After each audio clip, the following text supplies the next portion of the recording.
සාන්ත කුරුසිය අඩයාලමෙන් අපේ සතුරන්ගෙන් අප ගලවා දේවා. අපගේ දිවි ස්වාමිනී පිතාගේත් පුත්‍රයාගේත් ඉස්පිරිතු සාන්තුගේත් නාමයෙන් ආමෙන්.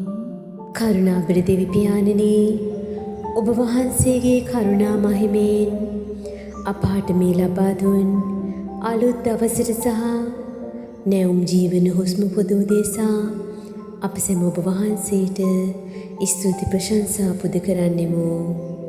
අලුත් දවසක් අලුත් බලාපොරොත්තු සහිතව මේ හිමිදිරි උදෑසන ඔබ වහන්සේගේ ශ්‍රී පාමුල වෙතට අප සැම කැඳවීම ගැන අපි ඔබ වහන්සේට දන නමස්කාර කර සිටින්නෙමු. අද දවසේ අප සැමගේහිත් ඔබ වහන්සේට ප්‍රසන්නව හා ඔබ වහන්සේගේ කැමැත්තට ඉඩදී කටයුතු කිරීමට මෙහෙයවුව මැනව. සෑම තැනකදීම සෑම මොහොතකදීම අපගේ කැමැත්ත නොව ඔබ වහන්සේගේ කැමැත්තට ඉඩදී කටයුතු කිරීමට අප සැම නිරතුරු මෙහෙයවුව මැනව. විවිධ වූ දුෂ්කරතා මැද, දුක් වේදනා මැද මෙන්ම විවිධ රෝග පීඩාවන්ගෙන් දුක් විඳින සෑම දෙනෙකුටම ඔබ වහන්සේගේ දයානුකම්පාව දානය කළ මැනව. සියලුම දුෂ්කරතා මැද නොසැලී ජීවිතය ගෙන යාමට ඒ සැම සවිමත් කළ මැනව.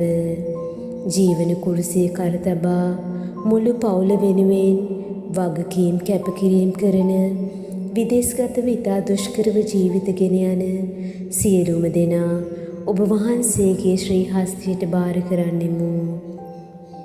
ඔවුන්ට අවශ්‍ය ශක්තිය, ධෛර්යය නොඅඩුව ලබා දුන මැනව. ආදර දේවම්මේ, ඔබතුමියගේ රැකවරණය නිරතුරුව අපහට ලබා දුන මැනව.